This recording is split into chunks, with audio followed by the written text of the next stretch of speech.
Welcome to the Rethink Sales Show. My name is Derek Kelly. I am joined by Jim Shorkey. I am reading a book about objections in sales. Okay. It's by a guy named Jeb Blunt. He basically trains salespeople. And I read one of his books previously just about the art of selling, the art of persuasion, right? That kind of idea. And so I was like, oh, I'll pick up another book from him. And this book's interesting, right? Because it talks a lot about objections are not always rejections. So guys, stay tuned to the end of this episode. You're going to hear some great insights from Jim on objection, on reject, and you subscribe. Don't know that for a fact.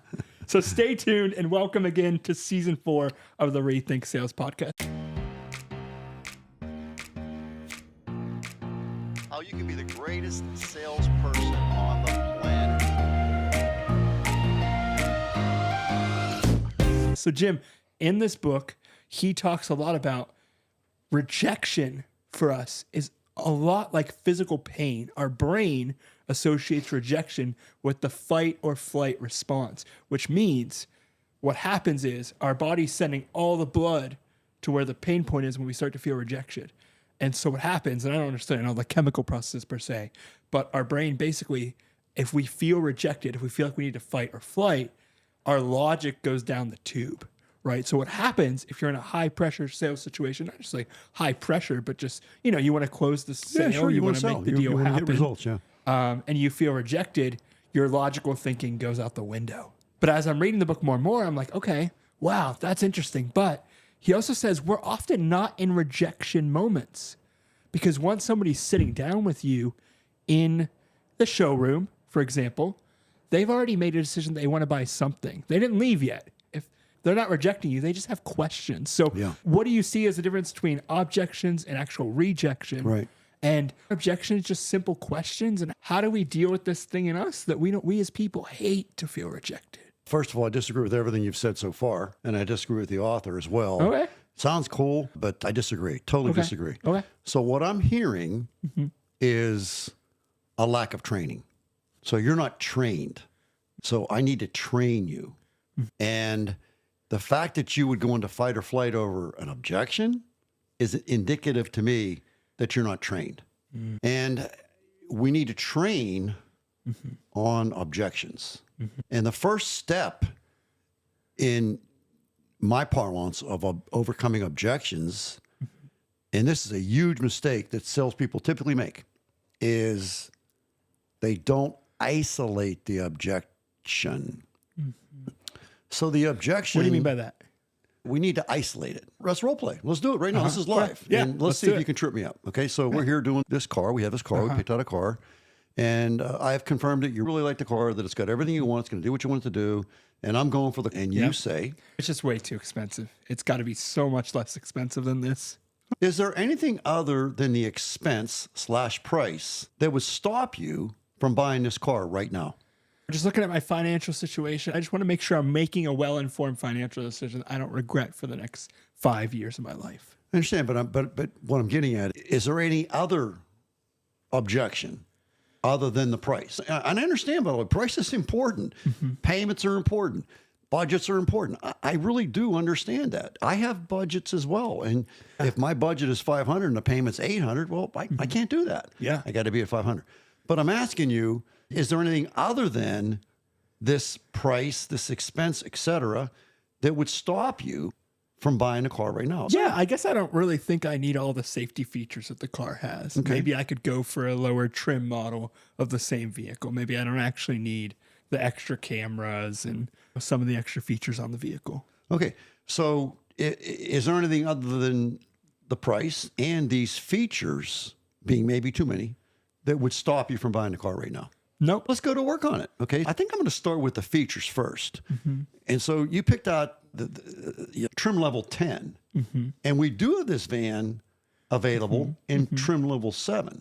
And it does have less stuff, but why don't I just excuse myself real quick and I'll pull one down and let's look at number 7. Yeah. And let's see what you think. Because that can knock a couple $1,000s off the price. Okay. Let's let you make that decision. Yeah. Let's sit in. I'll show you everything that it has and everything that it doesn't have, because I want you to make a well-informed decision. Okay. I excuse myself. I go get the van. I pull it down. We're talking, I'm assuming we're talking vans, okay? Yeah. I pull the van down. It is a trim level 7.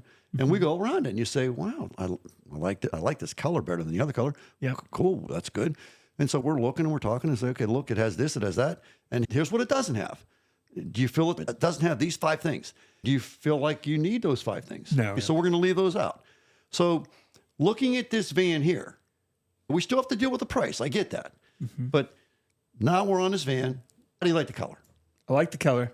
How do you like the interior I color? like the features. It has some leather seats and just some simple. It's not the lowest trim. It's not trim 1. No, it's number 7. Yeah. And so I like, it's got the modern features, but it's not over the top with all the bells and whistles that I don't really know if we need. Do you feel like this van will serve your purpose? Yeah. Do you feel like you could drive this van for the next 5 years? Let's just pick a number. Yeah, absolutely. And would you be happy? Yeah. Is there anything on this car that you don't want?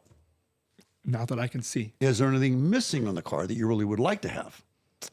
Let's walk around it one more time. Okay, yeah, let's walk around it.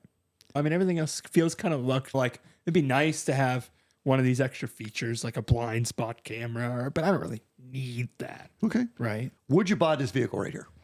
I want to buy the vehicle. Yeah. Okay. Is there anything other than the price that's stopping you from buying this vehicle right now? Nope. Let's go work on the price. In we go. Yep. You see what I just did? You knocked out one at a time. I isolated the objection, okay? And I got to resolve the objections. If I don't resolve the objections, I have no sale. Yeah. I'm not in fight or flight. I'm in thinking mode. I disagree with that totally. I'm well-trained. Yeah. I understand. Yeah. I'm not going to push a panic button because Derek doesn't like the color. Oh, God, I better run. I'm not Yeah, and I think he concerned. was talking about a lot of untrained salespeople that don't know what to do. I believe Yeah. we need to go back and train. So I would take that situation that we just went through. I go with my sales meeting the next morning and say, guys, I messed up. I don't have this quite right. So let's go over it again. And then we would talk about isolating the objection, and how we do this. And then we would train on that. And we Because it's role really play just on a that. question the customer has, It's got to right? be, but we got to be automatic. We got to be boom. When you gave me your objection, I will destroy you because I'm trained. So instantly, when you tell me I don't like this, I'll say, okay, that's fine. That's what makes America. But just a quick question. Is there anything other than that thing that you don't like that would stop you from buying a vehicle for me right now? I'm going to work on getting that changed. You don't like the color. That's a big deal. You got to look at it every day. So I'm going to look and see if we have any. I'm going to get that fixed, hopefully. I'm going to try to find some other colors. But is there anything other than the color that would stop you from buying a vehicle for me right now? Say, no, that's it. I just got to get the right color. What color do you want? I want gold. Is there a secondary color? Is there a third color? Can I have those, please? And I'm going to go to work. I might pull all 3 down. I might need to get help from one of my teammates. Yeah. I need to get 3 vehicles pulled down. I need a gold one, a white one, and a green one. They're all down there. They're all the right trim level. Let's go look. Boom, boom. You know what? I'm really liking this gold. Yeah. But I keep looking at this green. Let's look a little closer. Yeah. So I get the keys for the car. I pull it out. I park it way down on the other side of the showroom. Yeah. Would you like to drive it? Absolutely. Let's go drive it. Yeah. So now tell me about the color, I like the color. the trim level. Trim level's perfect. I just don't need all the extra things. Okay. So. We still got the price to deal with, right? Derek, is there anything other than the price that would stop you from buying this vehicle right now? Nope, just the price. No. Do I sound scared? No. Am I stuttering right now? No. I'm trained, Derek. Your objection means nothing to me. But Jim, I don't want to focus. See, I hear people say this a lot. Jim, I don't want to focus on the payment every month. I want to focus on the total price of the vehicle. Okay. You know, a lot of I didn't say that. When did I even say the word payment? We're buying a car right now. And I'm just talking, I wouldn't talk to you as a client like this. But Right. You tell me one time that I've said payment. You just mentioned, if it's $500 a month versus $800 a month, you would stick But with I didn't your talk about budget. it. I was only Yes. relating that to myself. Yes. I understand we got to make you happy on the price. Yes. I want to make you happy on the price. Yes. The payment's a little more challenging, actually. We get the price of the car, it's 30 grand. I'd like it to be 10 grand. Yeah, me too, Derek. Yeah, it ain't can't- happening. yeah, it can't- We're on the wrong vehicle. Right. Yeah, I want it to be 10 grand. Sorry, brother. Ain't happening. Right. Fun. This van's not going to be 10 grand. Because that's just not what it can't be that. Now, if you'd like, since you gave me this Mickey Mouse objection, quite frankly, let's see what we have in a pre-owned vehicle. Whoa, I don't want a used vehicle. Then you don't want to spend 10 grand. Yeah. And sometimes it does have to be a little bit harsh Yeah. and direct and to the point. But where am I in fight or flight at here? Nowhere. I disagree. You're very confident. I'm very confident. I'm very calm. I'm Sometimes very people relaxed. lack training and They lack confidence. training. We need to train. We need to train. So what I'm hearing, as soon as you said that, I'm thinking training. Yeah. You hear me, guys and girls? He caught it though. He caught Training. it. Yep. Training. We just have a very poorly trained salesperson. And maybe you're that poorly trained salesperson. So we need to go to the sales pro and run this by the sales pro and say, well, now, what would you do? Holy cow, that's interesting. Let me try that. That's what I did. I found people that were smarter than me. I had the conversation. I said, give me my list. Do these 3 things. And I started doing those 3 things, and the sales went up. Yeah, you actually told me a genius thing one time. You said, "Oh, we didn't actually have this vehicle at this dealership, but we actually had it at one of the other dealerships. Sure. So we had a guy drive out, Yeah. bring the Do car it all the time. down, Yeah. and help the person out." And I thought, wow, that's customer service. Yeah, objections don't scare me. Objections really, if you really think about it, when a customer gives you an objection, what are they telling you when they give you that objection? They have questions that are stopping them from purchasing. I think they're giving you a buying hint. If they didn't care, then there's a possibility they're just not interested in the car. Yeah. But when they tell me, I like the vehicle, I don't like the color, that tells me they're trying to buy a car today. I agree. And I'm Yeah. excited. I don't think Sorry. objections are actually rejection Not 95% necessarily- of the time. Well, they could be. Yeah, if somebody What's if rejection? someone seeds and somebody slams the door in your face, that's rejection. Not if you're Jim Shorkey. Next house. You're knocking. Excuse me, did I say something wrong? The worst they can do is not open a door. I already got a closed door. I already got a door slammed in my face. Did I say something wrong? I'm trained. Go try to slam the door in my face. Good luck with that. I'm just going to knock again. What's it say? It says knock. It doesn't say how many times. I'm going to knock. Yeah. And I knock a lot of times. Boom, boom, door opens. I don't want no seats. Bam. Excuse me, could you explain? I didn't quite understand what you said there. It's kind of funny. You'd be surprised that when you do that second knock and they open the door again, they know you're there. What are they really telling you when they open door? Remember Dumb and Dumber? Yes. What's the chances of a girl like you and a guy like me hooking up someday? Not 1 in a million. So you're telling me there's a chance. You can YouTube it right now. Classic sales story. So you're telling me there's a chance. So I'm having fun I with this. feel you. I feel All you.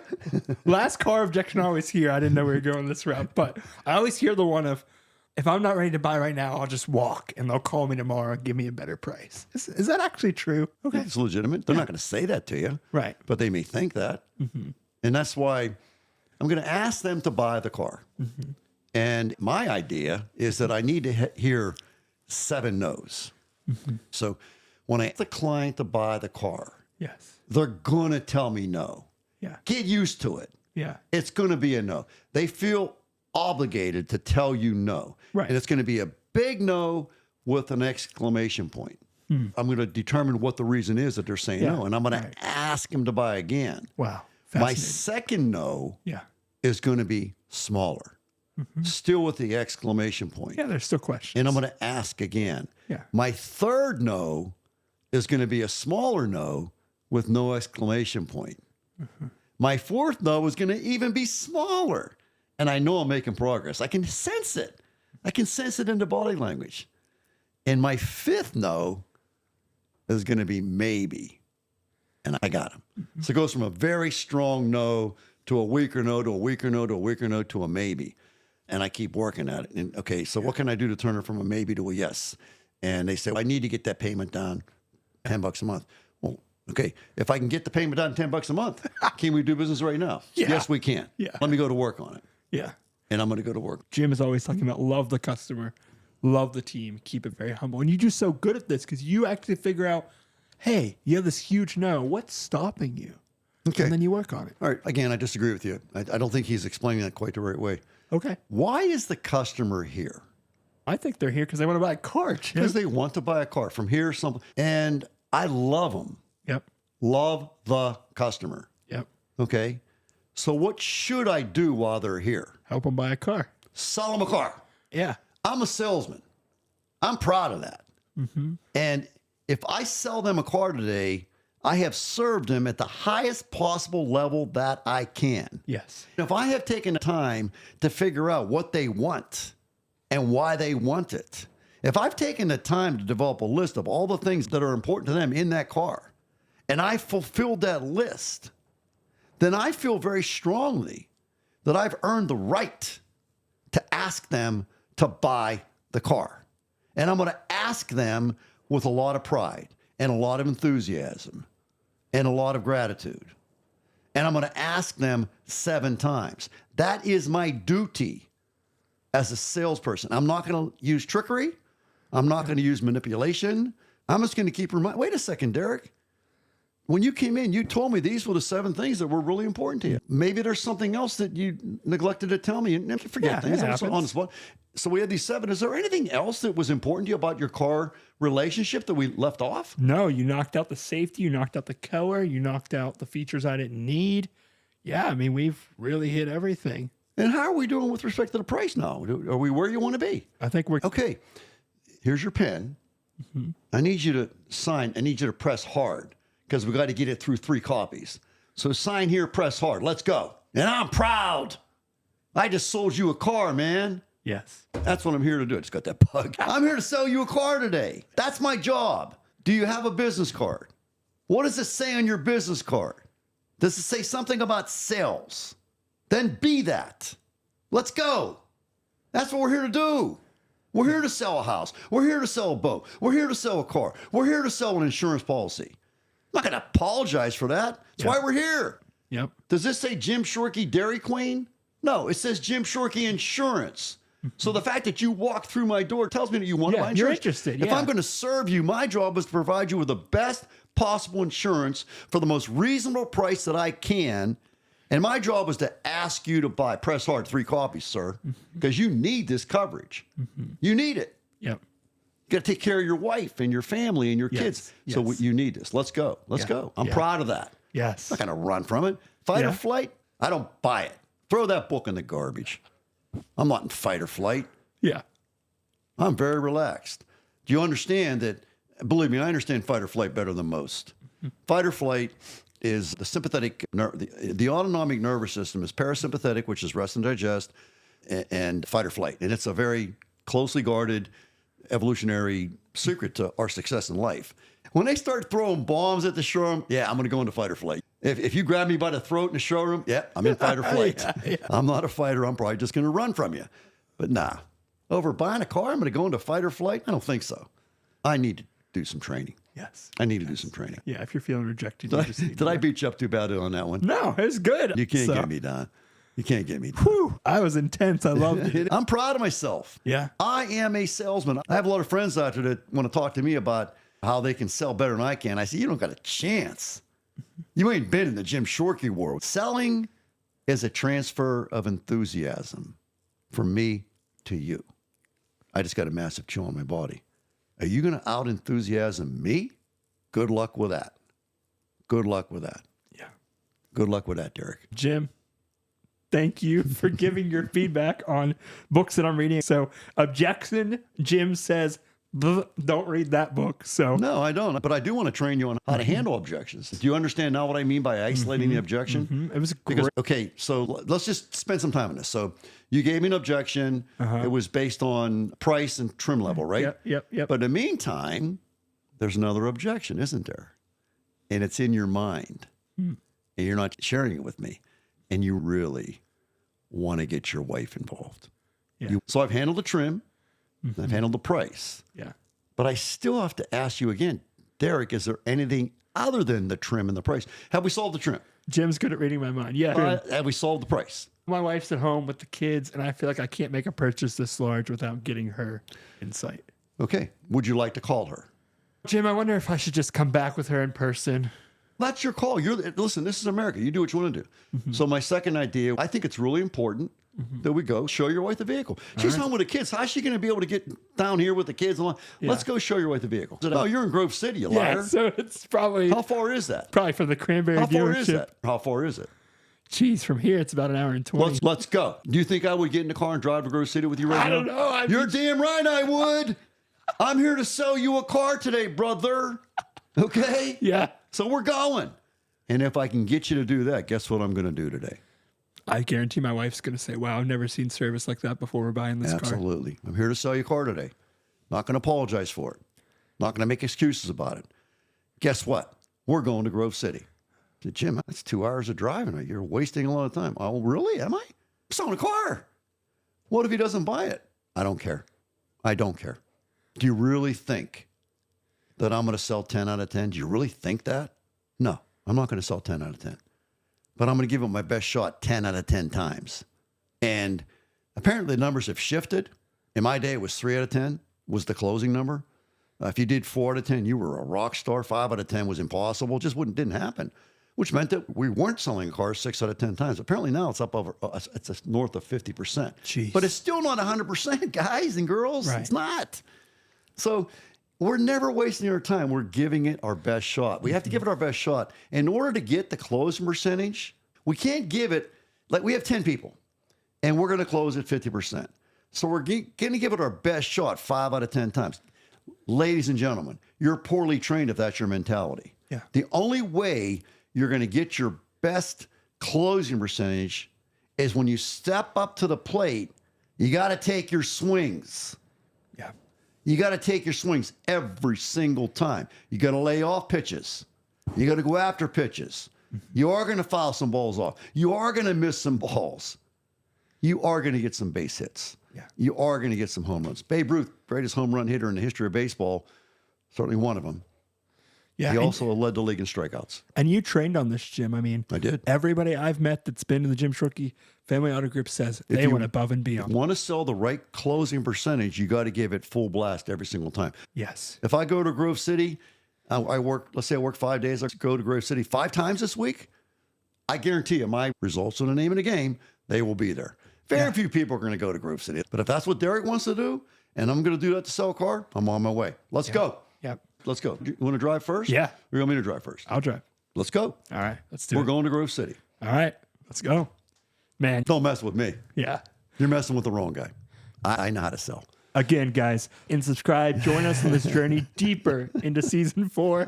And Jim, thank you for such a passionate and spirited episode on Selling is how to overcome. Selling is objections. nothing more than a transfer of enthusiasm. You can't give away what you don't have. Yep. If I have a coffee cup here right now, it says blessed. I do feel blessed today. I'm so happy and grateful to be here. But I have a coffee mug here, and there's very little coffee in there. So I can't give you my coffee. There's nothing there. In order for me to give you coffee, I got to go downstairs, put the coffee thing in, make some more coffee. And I say, Derek, here's a cup of coffee. But if I give you an empty cup, what's that going to do? Nothing. So if I don't have enthusiasm in here, and by the way, enthusiasm, the literal translation of it is having the Spirit of God inside of you. That's what it is. Enthusiasm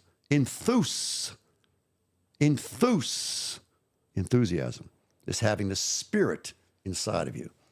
And I have the Spirit inside of me, Derek. Yeah. And you're not going to be able to get it out of me. I already have it. You can't get it out of me. Yep. I'm just going to share it with you. Yeah.